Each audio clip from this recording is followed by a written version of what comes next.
Coucou tout le monde, aujourd'hui je poursuis ma petite série de tutos consacrée à la maille sibérienne.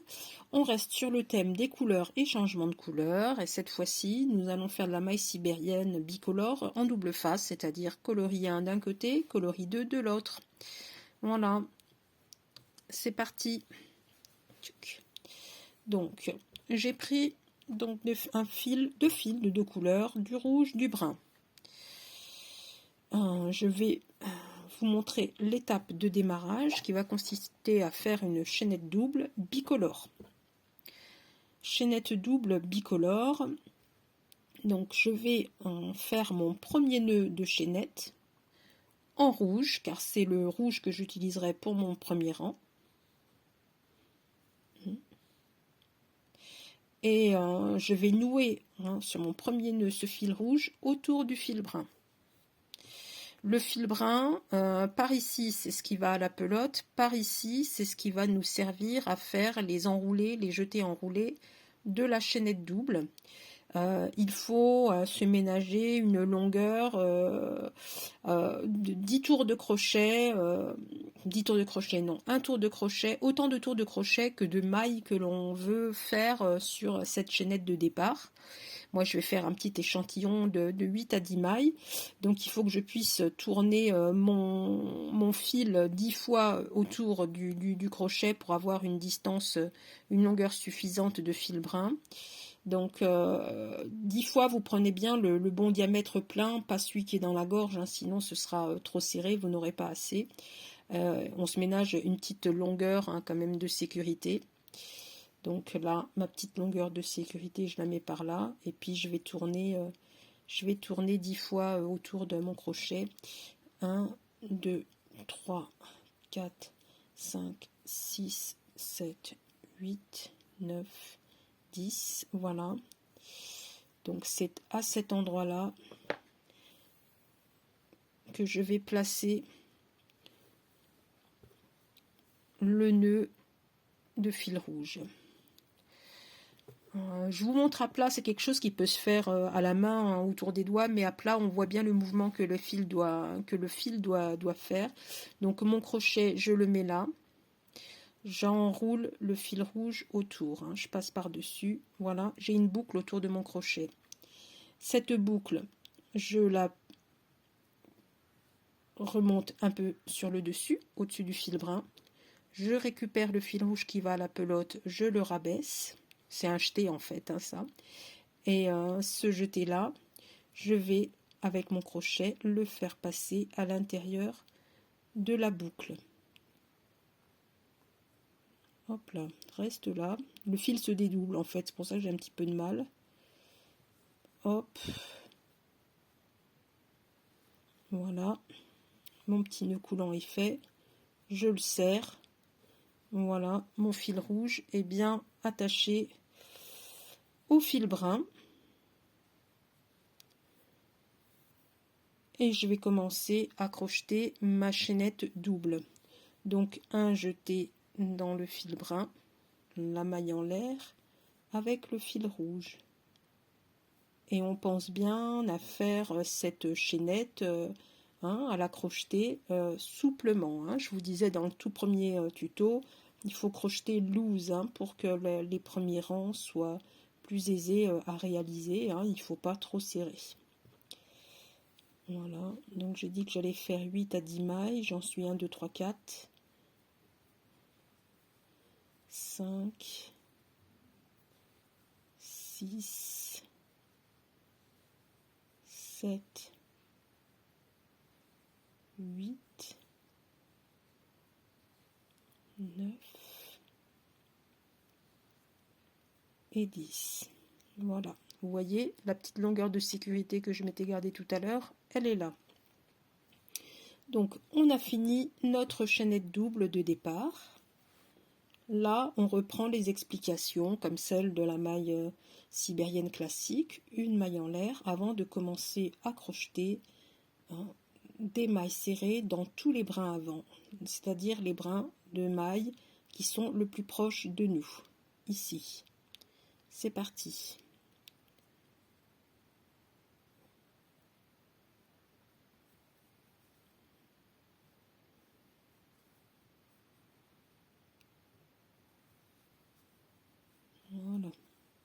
donc maille serrée dans le coloris 1, dans tous les brins avant de la chaînette de départ, tous les brins avant de la même couleur. Voilà.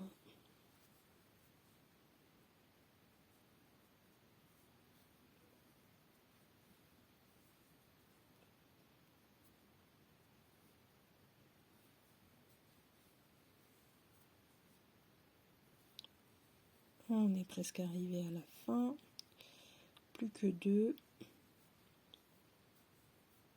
et plus qu'une.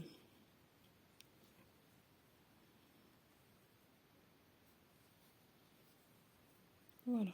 Premier rang terminé, on va s'attaquer au deuxième rang. Donc le deuxième rang, il nous faut faire une maille en l'air avant de tourner. Là, la différence de la maille sibérienne unicolore, des mailles en l'air, en fait, je vais en réaliser 2, avec le fil de la deuxième couleur. La première que je fais sert à implanter le fil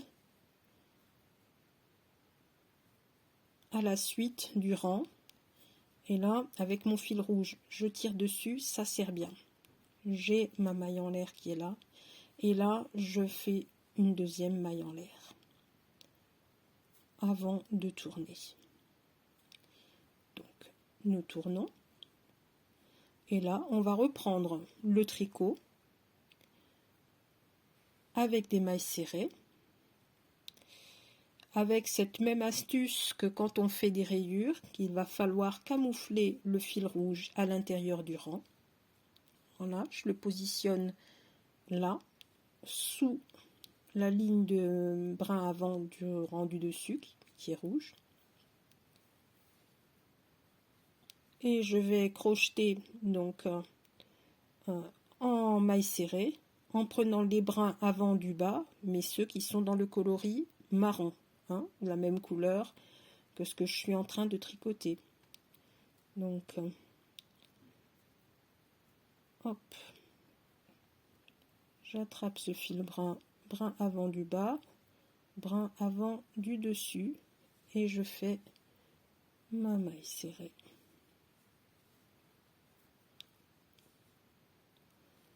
Et on poursuit. Là maintenant, vous commencez à comprendre le principe de la maille sibérienne, de ces mailles serrées que l'on crochette dans les brins avant du rang N-1 et les brins avant du rang N-2. Voilà.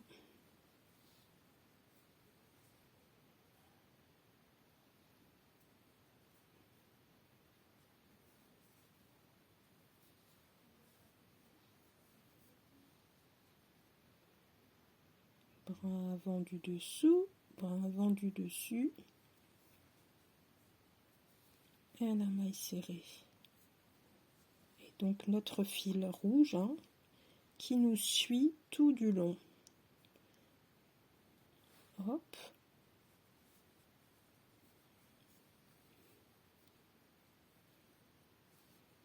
Alors il nous suit tout au long du rang. Et contrairement au crochet de rayure en maille serrée, où on peut à un moment donné couper le fil une fois qu'on l'a suffisamment camouflé, là le but du jeu c'est non seulement de le camoufler mais aussi de l'avoir pour poursuivre à tricoter le rang suivant. Donc là on ne coupe pas, on ne coupe rien, on va jusqu'au bout en camouflant ce fil du premier coloris jusqu'au bout du rang, c'est pour pouvoir le récupérer et continuer à crocheter avec au rang suivant. Donc là j'arrive à la dernière maille du rang, dernière maille serrée. Je vais devoir faire les fameuses mailles en l'air pour pouvoir tourner. Maille en l'air que je fais dans le coloris rouge avec lequel je veux pour continuer de crocheter. Je serre le fil brun pour bien fixer le rouge et je refais une petite maille en l'air derrière et je tourne et on va procéder de la même manière mais en inversant les couleurs. Cette fois-ci c'est le fil brun qui va se retrouver à l'intérieur du rang et on va crocheter en rouge. Donc sur le brin avant rouge qui se trouve en dessous, avec le brin avant brun par ici au-dessus.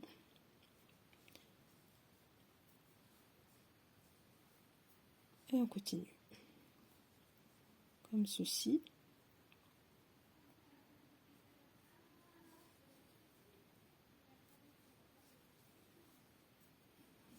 Voilà. Donc, maintenant, je pense, hein, le principe, hein, vous l'avez bien compris, c'est pas la première petite vidéo que je consacre à la maille sibérienne. Sur les changements de couleur et le fait de camoufler hein, un fil à l'intérieur d'un rang, ça vous avez vu dans l'épisode précédent.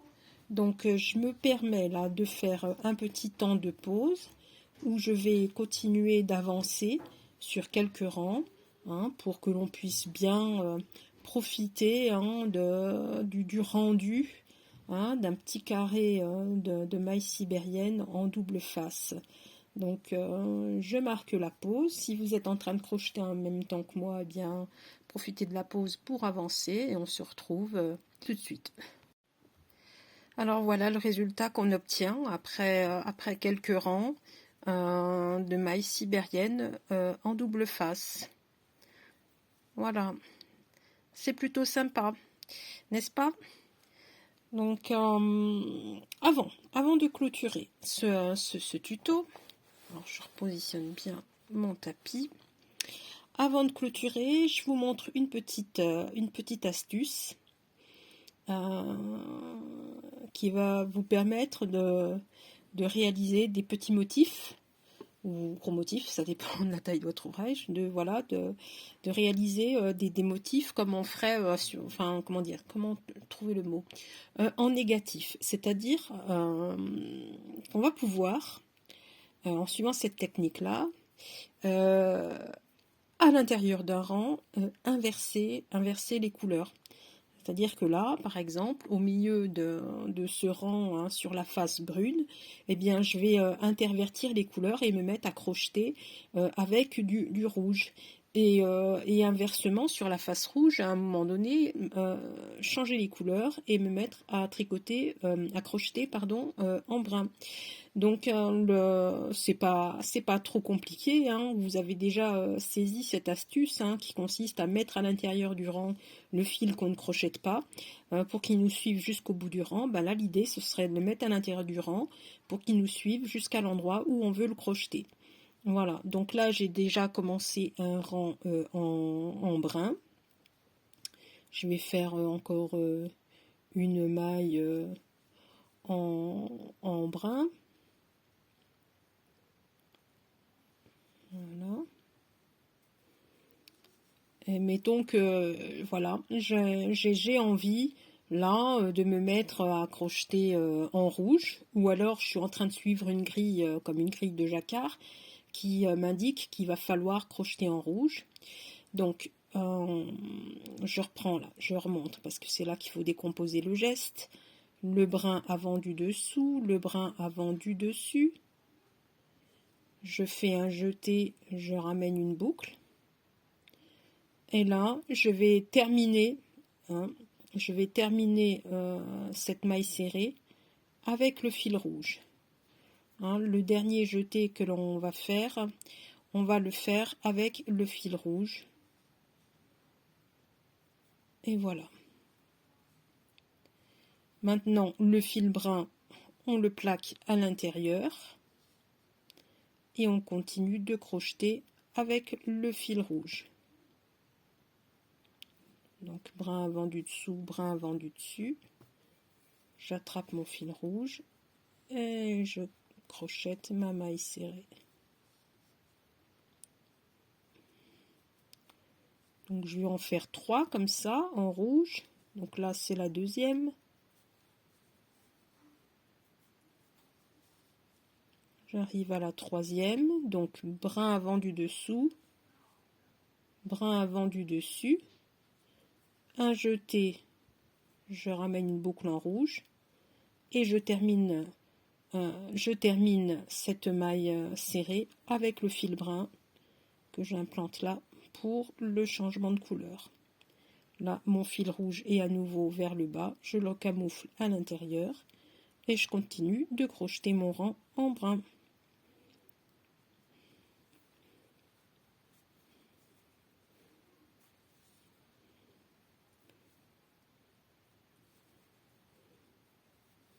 Voilà.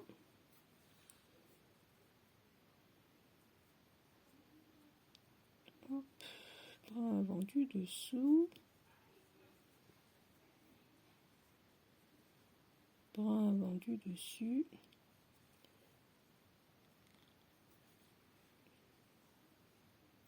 Et voilà, le rang est terminé. Je remets en place mon fil rouge. Une maille en l'air avant de tourner. Je repars dans l'autre sens. Je camoufle le fil brun à l'intérieur. Je crochette en rouge. Alors, brin avant du dessous, brin avant du dessus. Maille serrée. Brin avant du dessous, brin avant du dessus.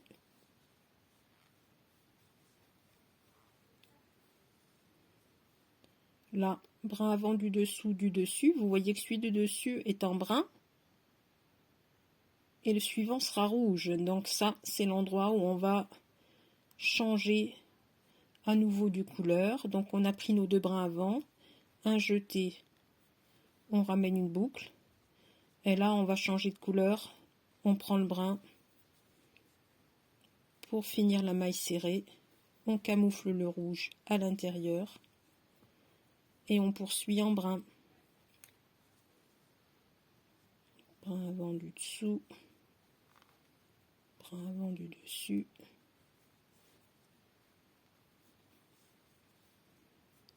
On en avait fait 3, des mailles rouges de l'autre côté, donc on va en faire 3 des rouges de ce côté-ci. Voici la deuxième, la troisième maille brune et cette troisième maille brune, je la termine en reprenant mon fil rouge pour poursuivre mon rang en rouge. Hop.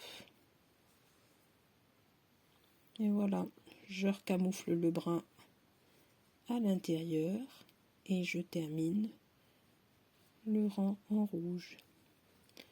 Donc là, comme ça, on peut suivre des grilles de jacquard qu'on trouve ou qu'on se dessine soi-même. Voilà, on peut faire des motifs graphiques, géométriques, dessiner des lettres. Voilà, c'est laisser aller l'imagination, la liberté, pour obtenir ces résultats. C'est quand même, je trouve ça moi très très sympa, quoi. Vraiment très sympa comme possibilité que offre ce point, cette maille en fait, ce point qui est doublé en fait. Il est double face, donc très logiquement d'attribuer une couleur à chaque face. Ça se fait aisément, comme je viens de vous le montrer, et puis on peut s'amuser à crocheter en négatif. Et voilà, et pour aujourd'hui, ce sera terminé. Et dans les prochains petits tutos consacrés à la maille sibérienne, car j'ai encore d'autres choses à vous apprendre pour ça. Là, jusqu'à présent, on a vu comment avancer, comment réaliser le point. Donc, vous êtes capable de crocheter des pièces qui sont toutes droites, rectangulaires ou carrées. Vous êtes capable de faire des rayures, vous êtes capable de faire du double face, du jacquard. Ces changements de couleurs, là je vous les ai montrés en double face, mais même en imaginant qu'on ne fasse pas du double face, C'est ce principe-là qu'on utiliserait pour faire des motifs colorés à l'intérieur du tawashi. Hein. On implante la nouvelle couleur et on crochette dans cette nouvelle couleur sur les mailles euh, sélectionner les mailles correspondantes de la grille du dessin qu'on veut faire. Donc tout ça, c'est vu. L'autre chose qui nous reste à voir, c'est de faire des augmentations et des diminutions. Donc augmentation, diminution, ça devient intéressant si on veut faire des réalisations qui n'ont pas cette forme de parallélogramme, forme de carré et de rectangle, et si on veut façonner des vêtements par exemple, je dirais une veste. Alors voilà, avec, bon, quand même, on peut pas faire toutes sortes de vêtements, à mon sens, avec la maille sibérienne, parce que le rendu est très épais, mais aussi très rigide. Il n'y a pas vraiment de drapé, donc si on veut avoir quelque chose de souple et de confortable à porter sur soi, c'est pas forcément la maille sibérienne qui sera la plus appropriée, mais dans l'optique de faire un manteau ou une veste qui a de la tenue, bien ma foi, pourquoi pas. Et là, pouvoir faire des augmentations ou des diminutions, trouve tout son intérêt. Et c'est ce que je vais filmer pour les prochains tutos consacrés à la maille sibérienne. D'ici là, je vous souhaite un bon crochet, un beau tricot et je vous dis salut, salut, salut!